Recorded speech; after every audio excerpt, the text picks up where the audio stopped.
invitiamo a scaricare la nostra app gratuita Trebi Meteo.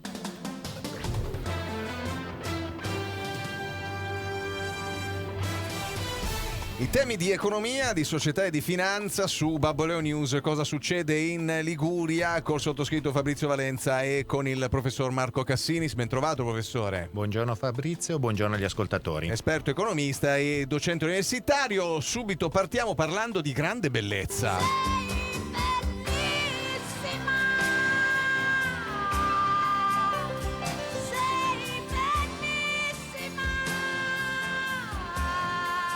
Signore e signori, Miss Italia 2019 è la numero 3, Carolina Stramare!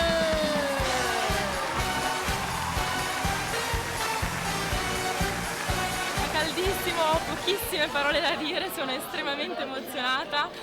È stata un'esperienza unica e si è conclusa nel migliore dei modi.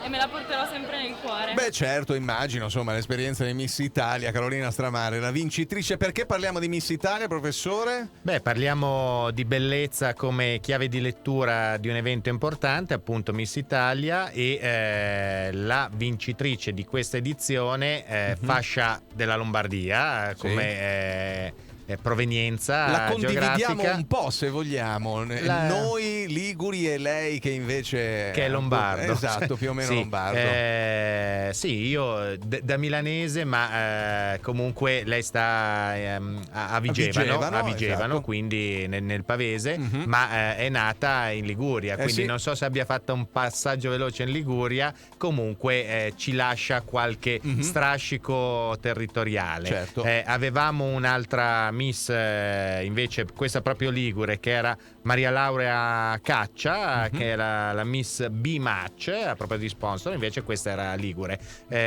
Quindi volentieri Miss Italia è un appuntamento importante, ma la bellezza ha molto valore, sia nell'essere portatori di bellezza, che è sempre un'opportunità. Tra l'altro nelle buste paga, non so se questo sia cambiato nel corso degli ultimi anni, ma si stimava che almeno un 20% di plus lo prendevano le persone piacevoli nell'aspetto. Devo controllare nella mia busta paga se ho questa indennità particolare. Lei giustamente dovrebbe. Io la pretendo, se mi permette, mi scusi.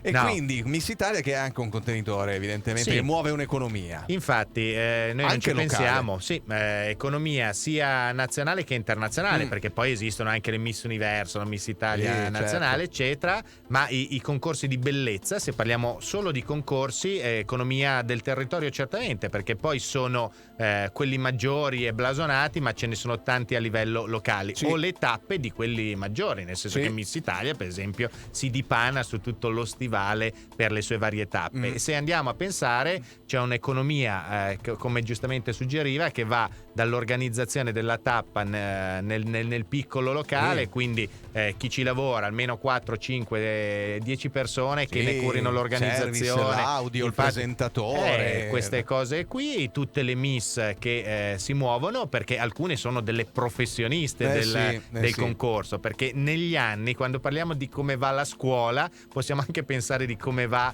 la società seguendo questo tipo di opportunità. Magari prima erano poche centinaia o migliaia, adesso c'è una valanga, almeno 500.000 possono essere le aspiranti Miss in giro per l'Italia. Certo, poi sappiamo che l'ambizione, insomma, per la donna è un'emancipazione diversa, eccetera, ma questo attiene alla bellezza e ci sta, insomma. Certamente. Poi cosa segue? Anche i comuni che hanno l'interesse ad avere le tappe sul territorio, perché portano visibilità, perché portano posti letto, consumazioni, questo certamente, quindi finanziano. Ci sono gli sponsor, da quelli grandi e grandissimi nazionali che esempio Rocchetta, facciamo una citazione, l'acqua di Miss Italia, ma veramente ce ne sono tanti, quindi si muove tanto budget su questi argomenti. Poi le varianti successive diventano la bellezza, intendendo i prodotti di bellezza, l'abbigliamento, cioè ci sono tante cose. E la bellezza è anche uomo, tra l'altro. È anche uomo, ed è anche genovese, nel senso che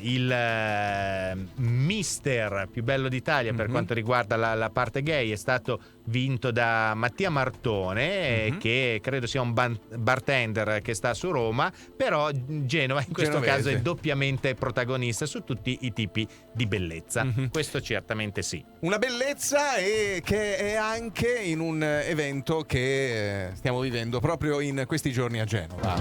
Mare, profumo di mare, con l'amore io voglio giocare, è colpa del mare, del cielo e del mare. Quest'anno sarà un salone ancora più bello degli altri anni, perché siamo in crescita con il salone, come siamo in crescita con la città. Come vedete, il fatto che questa sia la città della nautica è un bel lancio che Ucina fa, che ovviamente noi sottolineiamo perché mi sembra una cosa stupenda, non solo bella, stupenda, ed è veramente quello che Genova è stato in passato, e quindi noi siamo pronti a ritornare a quello splendore. Parlo degli anni 70, gli anni 80 e anche gli anni 90. Ecco, aggiungo che noi ovviamente come città faremo tutto il cosiddetto doposalone, ma non solo questo, noi siamo stati a sentire quello che Ucina ha richiesto. Ucina ha fatto delle richieste molto intelligenti, noi abbiamo fatto tutto il possibile per accontentarla e stiamo facendo così, stiamo preparando degli accordi specifici con Ucina per far sì che neanche negli anni futuri ci siano sempre più investimenti, soprattutto per quello che riguarda ovviamente il progetto del Waterfront di Levante, che è un progetto importantissimo per la città e che deve consentire di avere un salone strabiliante. Anche avere un grandissimo salone fa parte del Waterfront di Levante. Con le istituzioni genovesi abbiamo deciso di fare un salto di qualità per questo salone nautico, che per fortuna negli ultimi anni è cresciuto in maniera molto significativa anno su anno, e allora abbiamo detto probabilmente possiamo ancora più di prima stringere un patto che ci permetta di far diventare non solo il salone un momento nella città per qualche giorno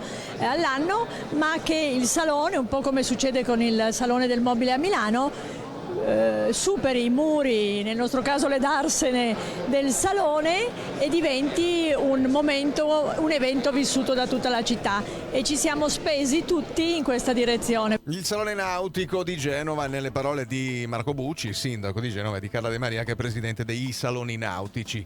Sì, un evento veramente importante. Cito qualche numero che era stato dato la scorsa settimana alla conferenza stampa di presentazione, ovvero 986 espositori con oltre 1000 imbarcazioni, oltre 150 tra giornalisti e buyer esteri provenienti da 25 nazioni, oltre 136% di prevendite online rispetto al 2018, quasi 100 eventi in programma al salone tra convegni, tavole rotonde e iniziative speciali, gli appuntamenti in città con Genova in Blu, e tra i main sponsor citiamoli effettivamente BMW, Breitling e Fastweb.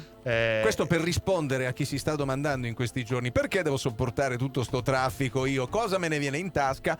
Tutto ciò, insomma, tutta l'economia che si muove. Anche l'economia ha un prezzo, mettiamola così. Credo che Genova stia affrontando molto bene questo salone, ma soprattutto abbia lavorato in questi anni per sfruttare l'opportunità derivante dal salone nautico e dal tema economico del mare e della nautica. L'abbiamo detto, dall'università alla città, tutti si sono mossi in questa direzione. Il settore è in ripresa, fortunatamente, ma grazie alla crisi e agli sforzi fatti dall'organizzazione, dai partner anche tipo Lice sulla parte del commercio estero, dell'export, dicevo appunto, da un momento di crisi cominciato nel 2008 fortemente, l'Italia ha conquistato posizioni di assoluto primato e prestigio a livello mondiale nel settore, dalle imbarcazioni a tutta la componentistica, cose non scontate e molto importante. La città sta cercando e deve assolutamente cercare di portare a casa il 100%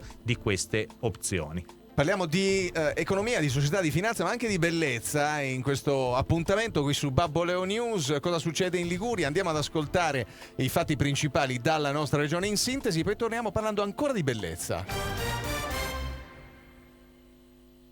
Ciao studente, mi riconosci? Sono quello pesante, tedioso, che non ti fa dormire tranquillo. Io sono l'Esamone, il tuo Esamone. Ma io mi sono preparato con Cepu.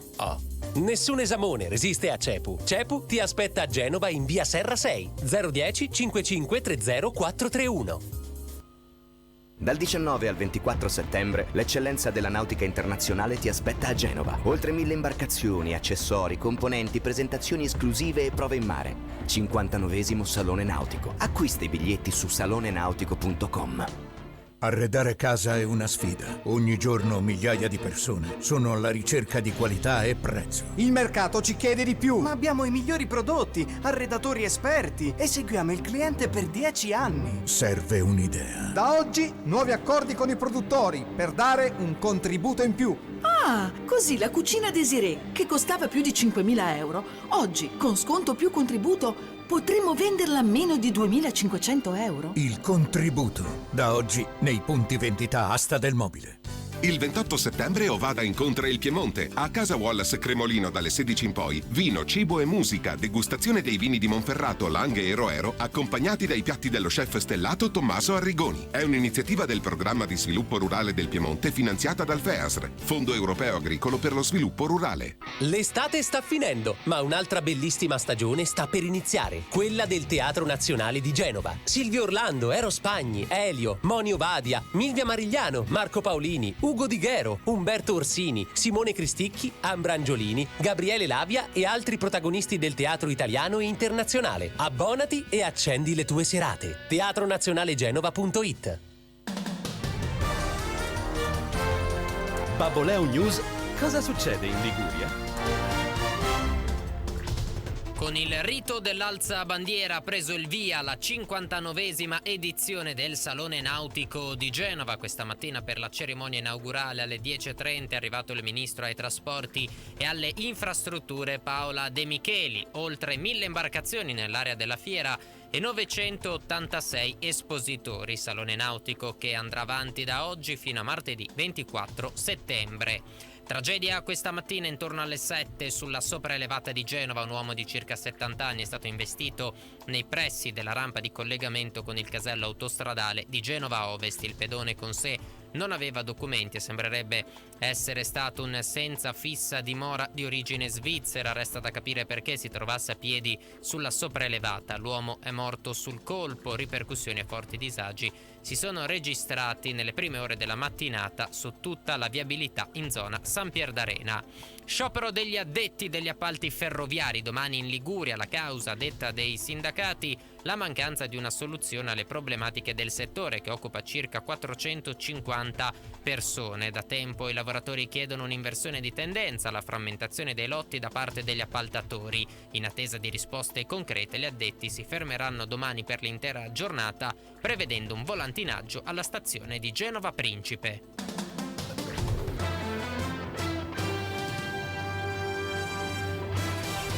Economia, società e finanza su Babboleo News. Cosa succede in Liguria? Con me Fabrizio Valenza, con il professor Marco Cassinis. Anche bellezza oggi, ne abbiamo parlato citando Miss Italia, citando il Salone Nautico e la sua di bellezza. Parliamo ancora di bellezza, però una bellezza un po' particolare, professore. Potrebbe essere una bellezza artistica o una bellezza dell'oro, del vile metallo, ma che piace molto, soprattutto se si parla di economia e finanza. Comunque arte, denaro vanno di pari passo. Sì. Parliamo di un'arte particolare, nel senso uno degli artisti tra l'altro più quotati, Catalan. Sì. È stato trafugato il Water d'oro a Londra, nella residenza natale di Winston Churchill.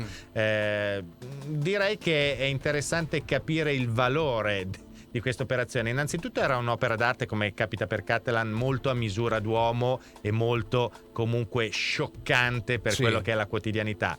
Water d'oro in uso al pubblico, quindi non è una statua lì ferma, messa lì, ma VC entri e utilizzi questa opera d'arte. Ho il parere dell'uomo della strada. È una cagata pazzesca! Ecco.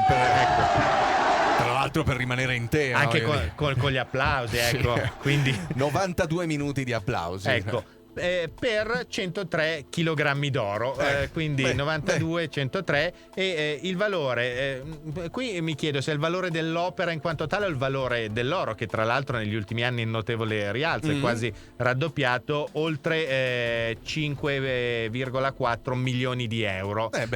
Insomma, una bella toilette, mettiamola così, dai rubinetti d'oro degli arabi, qui è un passaggio successivo. Una bella toilette per... È una cagata pazzesca! Perché quello si merita, voglio dire, a quel punto. Lei reitera... sì, insomma, sai che io sono un lambuto in cacciara. Un triviale, sì, lei. Sì, è vero. Ecco, c'è un'altra view pensavo un'altra no, non pazzesca. mi metta un tris o un ter. No, per Bacco. Parlando di bellezza, anche il nostro calcio in una certa chiave di lettura è una bellissima cosa. Il gol di Neymar è stato citato in questo caso come un'opera d'arte con questa rovesciata, eccetera. Anche quello di Quagliarella l'anno scorso col Napoli, per dire, il gol più bello della Serie A. Forse batte la fiacca e credo che il nostro presidente Ferrero non può andare più a mangiare fuori in tranquillità. Viviamo di ricordi per il momento. Però questi giorni c'è stata la Champions con risultati anche alterni, devo dire. Ecco. Sì, un pareggio per l'Inter, la vittoria per il Napoli, insomma l'Atalanta che ha perso. Ecco, brutalmente direi la Juve in terra spagnola ha pareggiato. Ecco, il monte stipendi è una cosa molto importante. Credo che per le prime posizioni abbiamo alla fine la Juve con 6 dei giocatori più pagati / ammortizzati, Napoli-Inter 2 posizioni a testa, perché quello che sta succedendo poi, sempre parlando di denaro, è che ormai il campionato è diviso in 3 fasce. Le squadre che lottano per la Champions probabilmente sono 3 squadre, quelle che abbiamo citato, Juventus, Napoli, Inter, non in ordine di arrivo ipotetico. Poi magari c'è una sorpresa nel frattempo. Poi 5-6 che si giocano l'Europa e il resto cerca di veleggiare in qualche modo o lotta per la salvezza. Quindi gli investimenti corrispondono potenzialmente a quelli che possono essere i risultati. Però questa chiave del denaro nella parte sportiva del calcio ha anche altre ottiche, perché noi abbiamo visto quello che è successo con gli ultra della Juventus e quindi uno inizia a dire il mercato nero, chiamiamolo, dei biglietti, lo spaccio, tante attività di questo tipo. E si è partiti dalla punta dell'iceberg, come dire, con una squadra che ha dei margini di guadagno anche per la malavita, però queste cose sappiamo che poi una volta approfondite potremo poi c'è finire. Infatti calcio scommesse ci sono, però quello è un business come quello delle pay TV, dove hanno sgominato questa banda che dava delle tessere tarocche, e quindi sono sempre tutti molto attenti a questo tema. Sicuramente. Poi anche un tema, quello soprattutto della pirateria informatica, che toglie un sacco di posti di lavoro, è un aspetto che trascuriamo spesso e volentieri. Che succede nel mondo? Professore, che succede? Noi parliamo sempre del nostro governo italiano, abbiamo già evidenziato in più occasioni il tema della Brexit, quindi non siamo messi malissimo forse rispetto agli altri, ma la Spagna, abbiamo citato che la Juventus era in Spagna, ma la Spagna torna al voto per la 4ª volta in 4 anni, non riescono a formare un governo stabile. Hanno una stanno legge in piedi 6, 8, 9 mesi, non ci sono maggioranze, le leggi elettorali non favoriscono questi apparentamenti convergenti. E non so se in Italia si tornerà a parlare di legge elettorale. Invece che può riguardare anche le nostre tasche, il tema americano-iraniano petrolifero con Trump in questo caso. Today I'm here to talk to you about 3 crucial words that should be at the center always of our foreign policy. Peace through strength. Le 3 parole al centro della policy americana. Sì, non è la nostra cantante Dammi 3 parole, in questo caso comunque ci poteva stare anche in questo caso. Quindi pace, sicurezza e verità. Okay. Tutte parole che sulla bocca di Trump mi suonano un po' strane, ecco. La sua pace, la sua sicurezza, insomma, e la sua verità soprattutto, ecco. Sì, e questo anche in Italia potrebbe funzionare, ecco. Vediamo il tema di questo assalto ai pozzi con droni, missili eccetera. Si potrà ripercuotere sui prezzi del petrolio. Devo dire che l'Arabia ha già garantito che garantirà le forniture, molto lo forniscono in Cina per oltre il 70%, quindi da un lato ci può toccare relativamente. È ovvio che quando i prezzi devono scendere c'è una certa vischiosità, quando devono salire alla pompa di benzina magari si traduce molto brevemente questo incremento. Vedremo un attimo. Questo riguarda le famiglie per la spesa, ma anche i trasporti, cioè trasferimenti su gomma, come si suol dire, per cui la benzina incide per almeno un 30%. Quindi interessante anche da valutare questo discorso. Poi sempre a livello internazionale c'è stata qualche settimana fa l'offerta della borsa di Hong Kong sul London Stock Exchange, ci riguarda anche per l'MTS, 36 miliardi di euro, è stata rifiutata quest'OPA, i mercati trasferiscono le guerre commerciali anche su questo tipo di infrastrutture, cose importanti da tenere sotto controllo. E poi con il nuovo governo Macron è venuto subito in visita in Italia. Talvolta non siamo d'accordo, può capitare che si litighi, che non ci si capisca per un attimo, ma ci si ritrova poi sempre. E credo che la volontà del popolo francese sia proprio questa, quella di lavorare insieme al popolo italiano, avendo pienamente successo. Come lei ha detto, signor Presidente del Consiglio, il nostro auspicio è quello di rafforzare la cooperazione bilaterale europea. Questa è la traduzione, appunto, del discorso di dopo Macron. gli scontri che c'erano stati con, diciamo, il precedente governo, adesso c'è stato questo riavvicinamento. Da un lato un pezzo del governo portante è sempre lo stesso, vediamo un po' cosa succederà, perché il ruolo centroeuropeista di questo governo è quello che sulla carta si legge e anche negli spread viene valorizzato. Vediamo un attimo invece.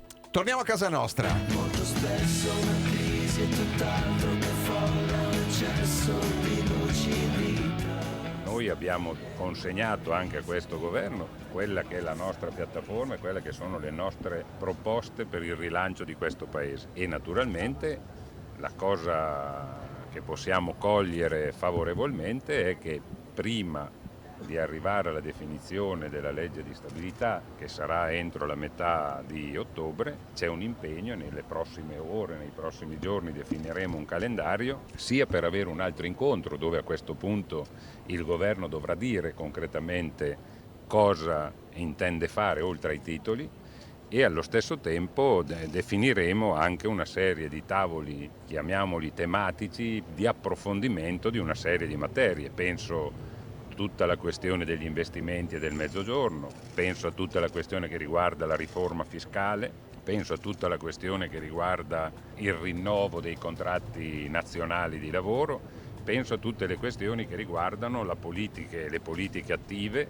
compresa la questione che riguarda la salute e la sicurezza sul lavoro, che è l'altro tema che abbiamo proposto e che ci aspettiamo che già all'inizio della prossima settimana su questo tema ci sia una convocazione del Ministro del Lavoro e del Ministro della Salute, perché gli abbiamo indicato che questo è assolutamente un'urgenza e una priorità tra i temi che debbono essere affrontati. E qui ci sono i sindacati, appunto, che indicano la strada. I sindacati, i segretari generali di CISL, UIL e CGL si sono incontrati a Roma con il Presidente del Consiglio Conte, il Ministro dell'Economia Gualtieri e il Ministro del Lavoro Catalfo. Vediamo cosa verrà fuori, perché questo è un altro dei temi importanti oltre alla manovra di bilancio. Le situazioni di crisi in essere sono quelle che avevamo lasciato forse prima dell'estate, dalla Whirlpool, Mercatone 1 all'Italia, Atlanta, le dimissioni del presidente di Castellucci sono un tema importante, ne ha parlato anche il senatore Paragone. Non ci dobbiamo dimenticare che le autostrade sono state costruite con i soldi dei nostri nonni. E quindi, caro mio, è una questione maledettamente politica, perché attiene alla cosa pubblica.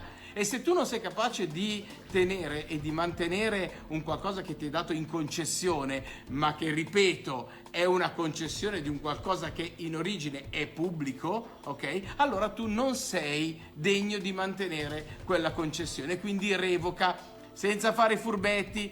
proprio alla luce di quello che leggiamo a proposito di certi dirigenti di Atlantia, mi viene anche il dubbio se sia il caso o meno di far entrare Atlantia nella partita di Alitalia, perché altrimenti facciamo sempre vincere queste persone che hanno l'occhio sempre rivolto alla parte finanziaria e mai alla parte industriale. Il rischio c'è effettivamente. Sì, il rischio c'è, adesso vedremo se va avanti la questione tra revoca delle concessioni, revoche parziali o quant'altro. Aspettiamo un attimo di vedere come si evolve questo settore.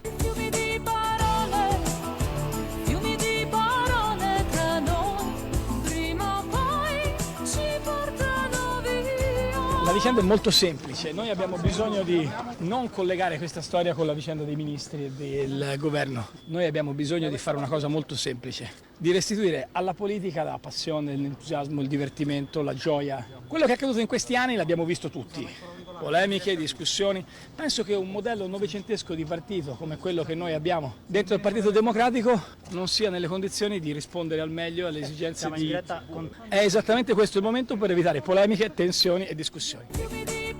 È stata la settimana. Sì, insomma. c'è stata una svolta, diciamo, come auspicavano magari anche i sindacati, ma una svolta che non era forse quella desiderata. Adesso si vedrà cosa succede. Qui è tutto un tema di strategia e di tattica. Non commenterei, lascerei commentare ad altri questa decisione presa da Renzi. Concludendo, per citare il protagonista della Leopolda, con i popcorn. Non è una cosa che ci riguarda, ovviamente guardiamo a tutte le manifestazioni politiche con interesse, le buone idee spesso vengono da tanti posti, però il contenitore di Renzi fa parte del centro-sinistra. Renzi è stato un presidente del Consiglio di sinistra, è stato un leader della sinistra di questo paese, noi guardiamo esattamente dall'altra parte. Concludendo, probabilmente Renzi ha detto a Conte: non ti preoccupare Giuseppe, stai sereno. sempre più in alto! Prima Allora, Totti e poi la Meloni. Sì, credo che gli unici che non siano mai sereni sono gli italiani. Ecco. Economia, finanza e società su Babboleo News. Cosa succede in Liguria ogni settimana con me, Fabrizio Valenza, e col professor Marco Cassinis, al quale do appuntamento a settimana prossima. A presto, un saluto. Ho sempre desiderato viaggiare senza meta e andare in vacanza per lavoro. Adesso posso avere tutto. Nuova Seat Ateca è tua con fari full LED e navigatore da 8 pollici. Oggi da €169 al mese con 5.000 euro di anticipo. TAN 3,99, TAG 4,90. Diesel o benzina. Salvo approvazione Seat Financial Services. E a settembre, sulle Seat Ateca in pronta consegna, tutti gli optional sono in omaggio. Scoprila anche domenica e su seatitalia.it. Da Carrefour, le follie di settembre. Sabato 21, negli ipermercati Carrefour e nei Carrefour Market, spendi e riprendi il 20% su tutta la spesa. Rimborsi in buoni sconto solo con carta Payback. Scopri di più su Carrefour.it. Carrefour, tutti meritiamo il meglio. La tua squadra merita di più.